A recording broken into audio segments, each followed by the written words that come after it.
नमस्कार, DS channel में आपका स्वागत है। दोस्तों, आज के इस वीडियो में हम देखने वाले हैं यूनिफॉर्म सिविल कोड के बारे में, जिसे हिंदी में समान नागरिक संहिता कहते हैं। पहले हम ये जानते हैं ये क्या है।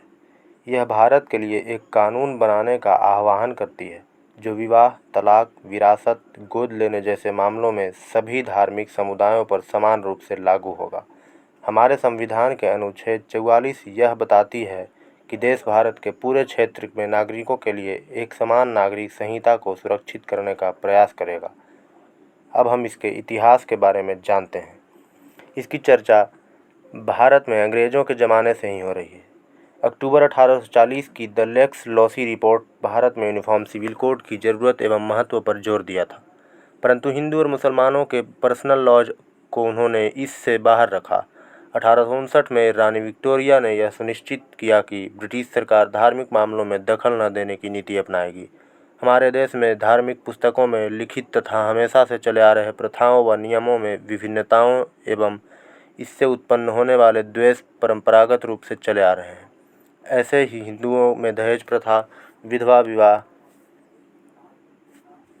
जायदाद वसीयत में बेटी का हक तथा मुसलमानों में 3 तलाक, अनेक विवाह पद्धति, शरिया कानून, ये सभी विवादों के उदाहरण हैं। मुसलमान बुद्धिजीवियों के दबाव के वजह से 1937 में शरीयत कानून को पास किया गया, जो भारतीय मुसलमानों के विवाह, तलाक, परिचालन, गोद लेने, वसीयत एवं उत्तराधिकार संबंधित विवादों में इस्लामिक कानूनें लागू होंगी।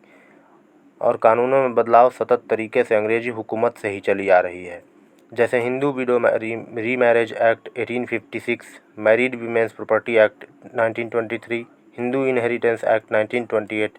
ये कानून महिलाओं को संरक्षित करता है। भारत में यूनिफॉर्म सिविल कोड का छोटा वर्जन 1956 में संसद में ही पास किया गया था। ये 4 प्रमुख भागों के रूप में है।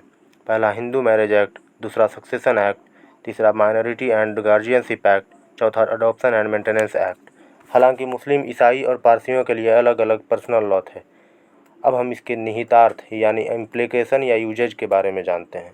यूसीसी का उद्देश्य महिलाओं और धार्मिक अल्पसंख्यकों सहित अम्बेडकर द्वारा परिकल्पित कमजोर वर्गों को सुरक्षा प्रदान करना है, जबकि एकता के माध्यम से राष्ट्रवादी उत्साह को बढ़ावा देना भी है।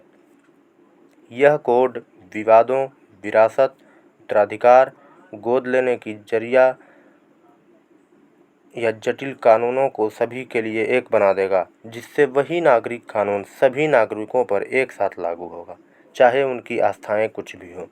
यह कोड कानूनों को सरल बनाएगा, जो वर्तमान में हिंदू कोड बिल, शरिया कानून जैसे धार्मिक मान्यताओं के आधार पर अलग अलग हैं।